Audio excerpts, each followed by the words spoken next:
All right, so I just finished watching Euphoria just last night, and I gotta say the creator, I think this is him right here, Sam Levinson. He okay. So in real life, this is the creator, the guy who like is like the brainchild behind this whole thing, and he was talking about how in real life, like he's like a former addict, and you can really feel that with this show. I mean, let me double check here. But yeah, you can really feel that with the show though, because the show is told from seemingly such a personal and like manic state. You know what I mean? It feels like when you're watching like Hereditary by Ari Aster or something, where like despite the fact that there's a lot of fiction being thrown at you, you can tell that the emotionally is coming from a real place. And fuck, I wish I could remember the name of the God damn. Fuck, I forgot the. Oh wait. Oh yeah, the dude's name was Ali. Okay, cool. I got him in here. Never mind. I was just about to say his character was really cool. The guy from Fear the Walking Dead. Anyway, but so Euphoria is a bit all over the place. It's almost like we're just following these high schoolers and just watching them live out their lives, and we're just watching them as these broken, flawed, uh, pretty whacked out people. I mean, we're really just following, this hot girl, this jock, this nerd, this quiet person, this psycho, this drug addict. We're following all these characters just like this, um, as their lives are sort of crashing into the ground, though in a more entertaining fashion than, like, say, Requiem for a Dream. It's almost like it's almost just like a high school version of Requiem for a Dream, except nowhere near as devastating, depressing. Thankfully, there's actually a good bit. There's a good amount of there's a good amount of humor, comedy in the show that works pretty well for the most part. For the most part, there's just, oh my god, there's one negative that I would love to just get out of the way real quick. It's probably my biggest negative with the entire series so far, is that I feel like when it comes to the thought provoking imagery or dialogue, or just particularly when it comes to thought provoking imagery, or like really dark, fucked up imagery. I feel like the show, personally, for me, goes overboard. Like, I get that, like, we're taking like a Ellen Page, Tracy Fragments approach to storytelling, which is to say that, like, I realize that we're taking a very raw, very singular approach, to these characters. I got you. I get that these characters are being mellow. They're living melodramatic lives. It's extraordinarily so. I mean, look at the final moments with Rue, for fuck's sake. What the fuck was that shit? But I loved it though. But I don't know. The stuff that I don't love, it's like the show is very, very over the top at times, and I do think that the show tries. I feel like the show overreaches in trying to be edgy. It's kind of a similar problem that I had with the 13 Reasons Why. It's just like you guys are just going too far. Okay, you're dumping way too much dark imagery into into the narrative. In fact, the fucked up imagery is distracting from the overall narrative. Like, for example, there's a sequence with what's her character name? I think her character name is like Cat. I think. Let me see. Yeah, her character name is Cat Hernandez, and I could not stand her character. I mean, she was one of many characters that I didn't really care for, which was another substantial flaw. Um, but yeah, when it comes to like the edginess, the darkness, I feel like the show is just it's just trying too hard a lot of the time, and oh my god, some of these characters I just don't give a fuck about, like her, just like her, like I get it. I get what he's trying to say. Another interesting thing is that Zendaya, she was saying that like these characters and this world, they're all just pieces of Sam's mind or personality, which or emotional states, which I thought was pretty fucking trippy. And the show was actually pretty trippy. I brought water this time. There's some kind of podcasting movie review I was doing, and I didn't have any water. Fuck was I thinking? But yeah, but like this character here, for example, Kat, I could not stand her character. Just watching her go from just being introverted just to like being like it's 3 steps away from being a porn star professionally, which is just like I'm just like no, I was just so uninterested. There were so many aspects to her story that were so cringy. Like, oh man! So this is a good example what I mean of the show will often go too far for me when it comes to trying to be edgy or dark. Like when she was skyping with this one guy, and he was like a heavier set guy, and he's got like his it literally, or at least it looked like anyway. It has like his penis like just out in front of the camera, like flopping around, and she's like, oh, like looking out the laptop, and like it like goes and goes, and I'm just like, oh my god, like did we really? And like I get it, we're trying to see the story through their eyes and through these characters' eyes. You would be seeing crazy shit like dicks flopping around and blah blah blah, but like from a storytelling perspective, it's not that engrossing. Like god, I just like I don't know. It actually, to be honest with you, moments like that, where we're seeing like a real penis, or at least it looks like a real penis anyway, flop around in this dude's hand, and he's like, oh, queen, or whatever the fuck he was saying, and she was like, oh my god, like moments like that, like take me out of the show. Moments like what was that one fucking out of nowhere moment? There's so many, but there'll be times when like Rue Zendaya, she'll be like there was one time where the scene was shot on film, and she was like in front of a classroom talking about dick pics, and I was just like, yo, I almost felt like HBO was trying to see how far they can push male frontal nudity. It's almost like this show was like an experiment on how many dicks and asses from men can we get on screen? Like how many fucking popular pop songs can we throw into the interlude? You know what I'm saying?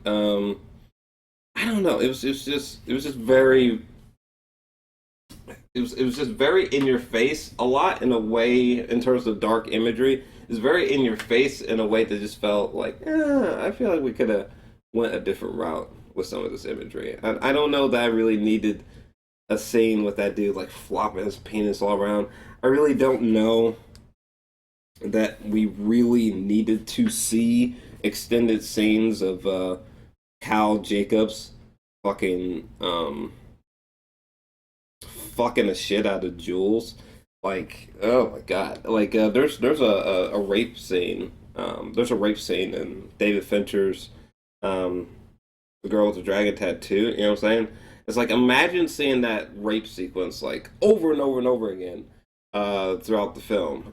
That's what like the sex scenes felt like with Jules and that dad. Like every time they cut to those sex scenes, I was like, oh my god, what happened to less is more? Oh my man, I do not want to rewatch this. What the fuck? Like I get that it's supposed to be uncomfortable, but like Jesus Christ, like at least with the girl with the dragon tattoo, like was that rape scene awful? It's like okay, well yeah, but like there was only that one rape scene. We only really cut back to the rape scene in that movie like almost never. Like we're never like going back and like seeing images again and again from that scene, you know. And there's a great justification, you know. There's a great revenge arc, you know. So it's like as horrible as it was, you know, I only saw that scene in that one scene. You know, it wasn't referenced again and again. Like the Jules and the cows sex scene. That's like reference or the images come back again and again. I'm like, oh no, you know. And the whole storyline with Cat. Oh my god, some of the things there, it's just like I don't need to be privy to this. I don't I don't need this in my life. These aren't the kind of scenes that I would want to rewatch again and again. Scenes of this character just like fucking all these men and like discovering herself. It was just not interesting to me. Like I don't care for her character whatsoever. Um like the mother like like she's just kind of there. Like she doesn't really do much for the story outside of like screaming at Rue or like smiling when Rue seems to be normal. Like this character. I don't even remember old girl's name, but like this character, no, like don't care for this character whatsoever. No, in no way. And what do you mean? Give example. Any example? Like none. This chick, like, like there was an episode where I think they spent like the first like 8-10 minutes or something just doing like this whole backstory for her, but I was just like I'm just totally I don't know. It just wasn't interesting to me. There's nothing about her backstory or her character that makes me go like, oh, tear shed, or like, oh, I really connect with this character. Like, no, just no. Um, the sister seems sweet. That one scene was horrifying when she found Zendaya like overdosing or overdose.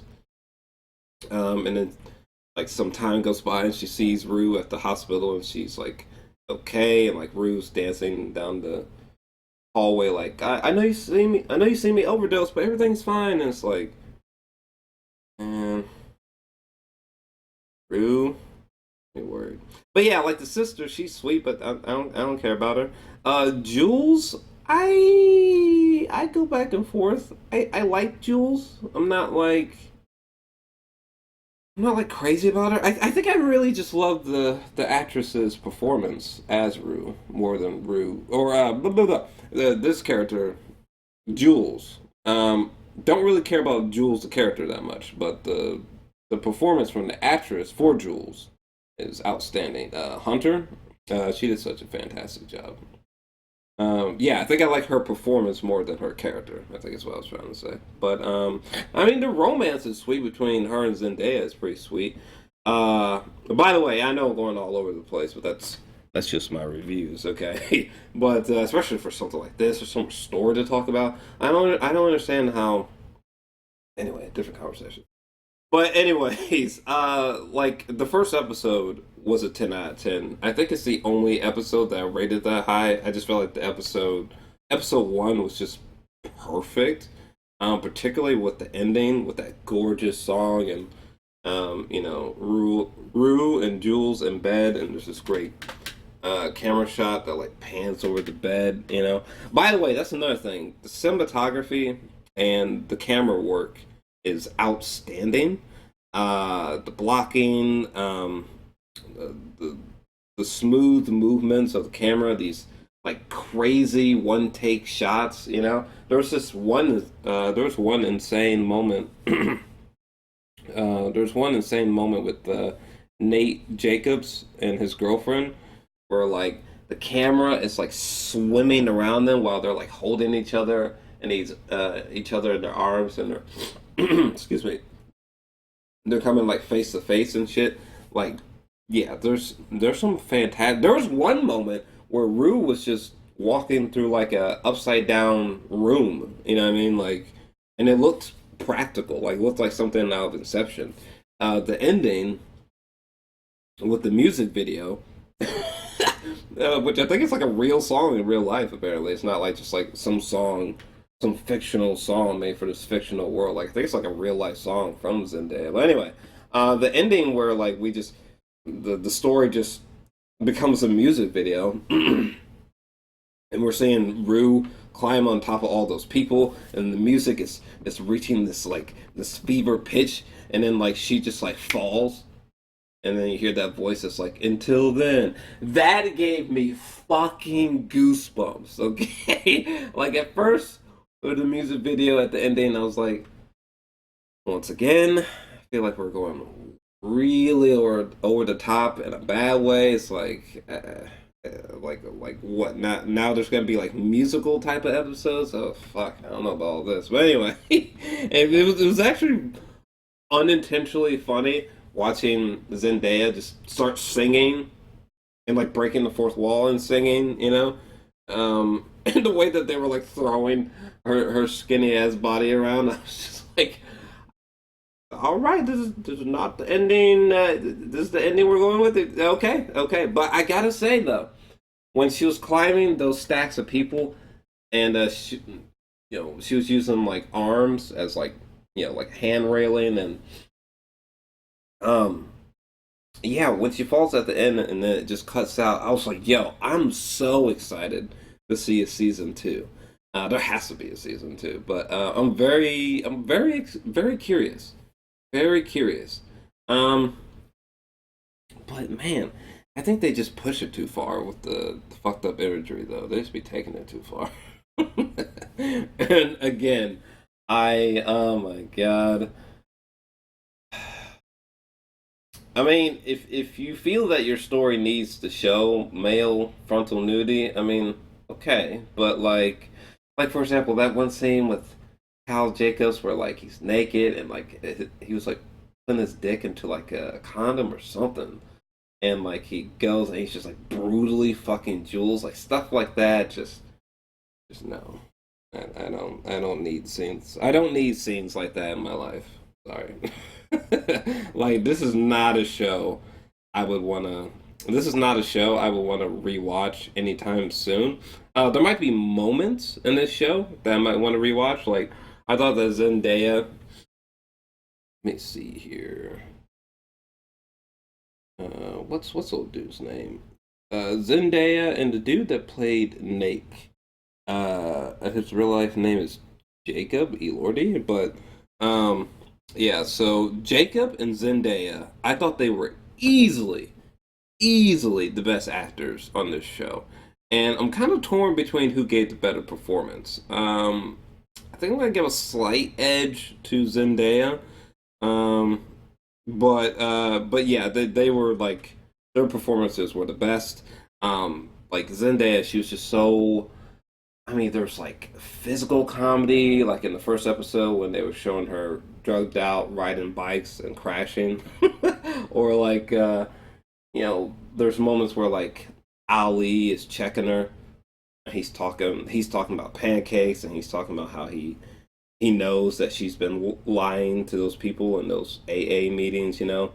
Like her physical responses to Ali during those moments are just like amazing, just exceptional acting. Now, anytime that she's crying or she's like raging with her mom, or when she was like in that detective outfit, and there was like that film noir segment where she's like trying to figure out like detective style, like what's going on with Jules, what's going on with Nate, um, just her acting was incredible, and Jacob as Nate Jacobs was exceptional. One of my favorite villains of the year.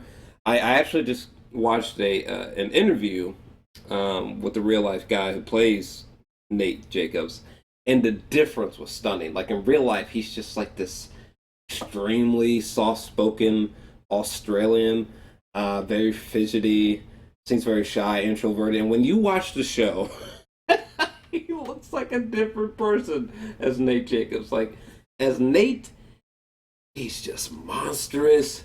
He's like this sexy, just this GQ model. He's just like this. Just this American Psycho looking motherfucker. You know what I'm saying? He's like a Patrick Bates motherfucker. Um, oh my god, he's literally like American Psycho. As a teen, a teen version of American Psycho. Christian Bale. He's so fucking creepy. The one scene where he's talking to Tyler, he's like, God.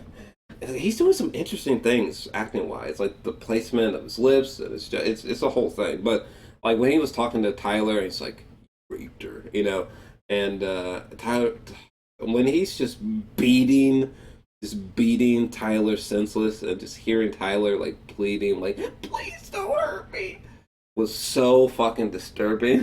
Probably the scariest sequence of the year, maybe. Or no, scratch that. The sequence with Cal, the scene with Nate and his dad going at it, right? And or wait, I think I have a fucking picture actually. Hold on a second. Where did I? Yeah. Oh my god. Oh my goodness. Oh my goodness. But this scene right here, where his dad is like holding him down, and like you could tell that like Nate is just like he's just like peeking and peeking on the inside from rage, and then all of a sudden, like his dad's like, "Oh, you had enough, huh? You had enough." He's just not letting Nate up. He's not letting Nate release himself. And I guess Nate never really emotionally releases himself because he just like loses it. He has a complete meltdown.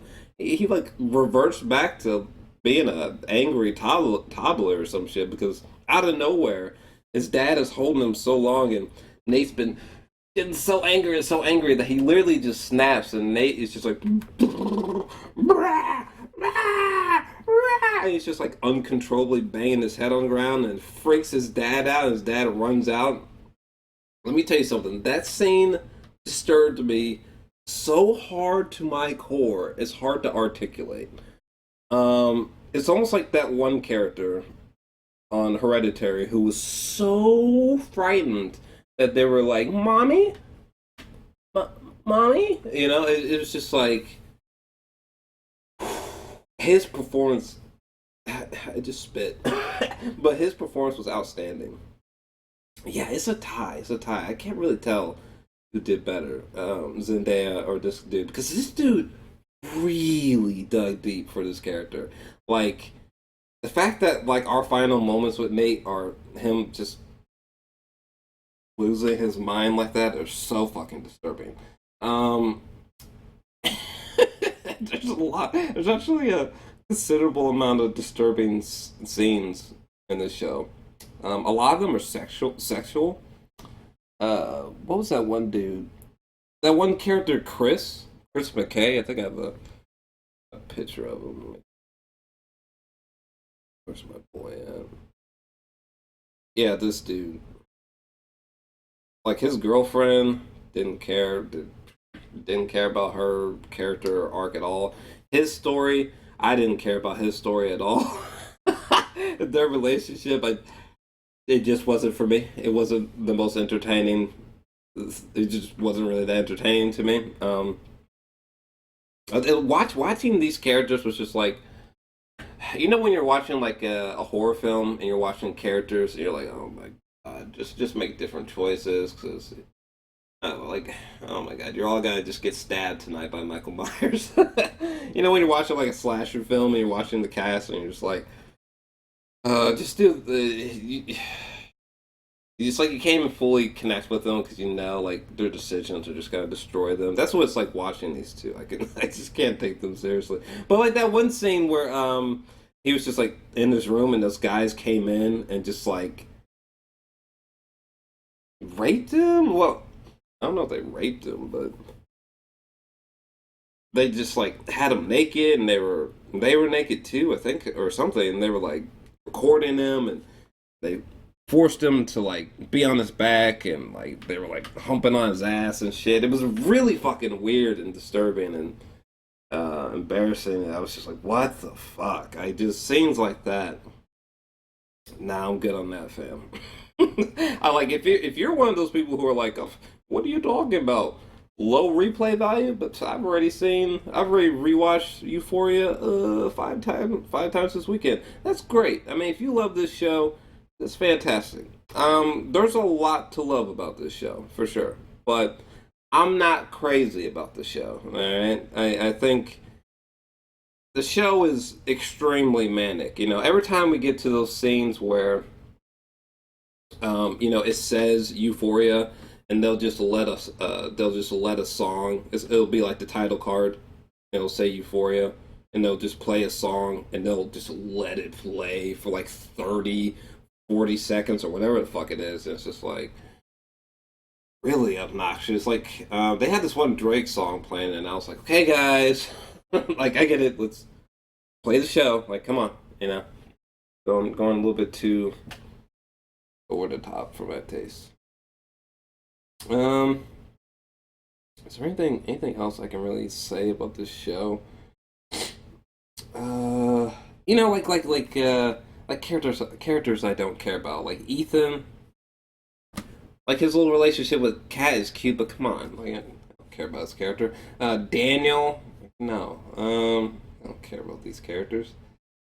Not deeply anyway. Like Maddie Perez, my God, was she obnoxious? Okay, literally the only thing that character does in this whole show is either she's trying to be sexy or she's just angry.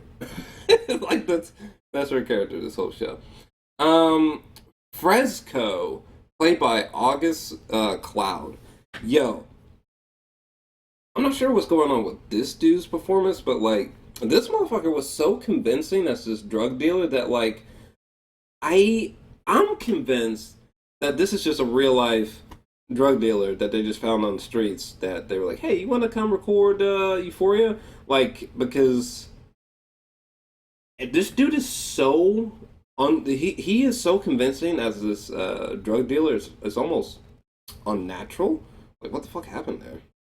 Why was his performance so good? uh Man, yeah, Nate. This show, the soundtrack, even though it's used very pretentiously and obnoxiously at times, in my opinion, the music, like the score and the soundtrack, are fantastic. Oh my god, I actually think the music is probably better than the actual show itself. The cinematography, everything from a technical point of view, the color palettes, the camera work, just the cinematography in general is fantastic. The performances in general are pretty wonderful. Um, Jacob and Zendaya are my favorite, but everything else just felt like they were just trying a little too hard to be edgy, in my personal opinion. Personal opinion. Um, it was just a little too high school melodrama y for my taste. Um, but luckily, this did not sort of disappear into a pool of embarrassment like 13 Reasons Why did. As it's still doing. How's that show still going? That's so bizarre to me. But, anywhoozle. Is there any. I gotta get the fuck out of here. Is there anything else I wanted to particularly talk about? I really liked Coleman's character, Ali. Really liked her a lot. Fantastic dialogue there. I think Sam has really made something quite remarkable. I just think it's again not to be a dead horse, but I just think the show's trying too hard to be edgy and dark a lot of times. I think it could calm down in that aspect. Um, it's kind of like with a Clockwork Orange. Clockwork Orange is fucked up. It's dark. Clockwork Orange. You didn't. You know, you don't need to like see extended sex scenes. You don't. You don't need to have to see the violence being like extremely realistic to get that something violent's happening. You know what I'm saying? Um, it's almost like the director was like, well, if people don't actually see the penis, and if they don't actually see Zendaya talking like Deadpool, it's not gonna work. Like sometimes her breaking the fourth wall kind of worked and kind of didn't. Sometimes she kind of came across as like a bizarre Deadpool. But anyway, I gotta get going here. In short, visually stunning show. Great music, great performances. Um, I just feel like the show's kind of losing its mind at points, and unfortunately, I think there's a lot of forgettable characters. But um, with all those negatives being said, I'm really curious to see what season two looks like, especially with that goosebumps inducing, head turning ending. I'm very curious as to what happens next. How surreal can we get? Um, yeah, I'm feeling like an eight. I'm feeling like an eight out of 10 for this show. I think it's a great time. I think it could have calmed down at multiple points. um, but I do wish that the replay value was a little bit higher. This is definitely not a show that I would rewatch again and again and again and again. But there's definitely certain scenes that I would like to revisit. But yeah, I'm feeling an 8 out of 10. What'd you think about this fucking show? I think I've thrown at you every honest thought that I had about this goddamn show. And yeah, I think that's it. No idea where Nate could go from here. I'm fascinated by that shit. That nigga needs some help. Good lord. That motherfucker might need a straitjacket. I really hope Nate's dad gets taken down. I don't know. What do I hope to see? Curious what's going on with Rue. What's up with that weird death theory going on? Her and Jules being over, doubted, but I'm curious to see like how there's how their characters act going forward, severed without each other. Very curious about season two. But let me know your thoughts down below. And yo, I'm out.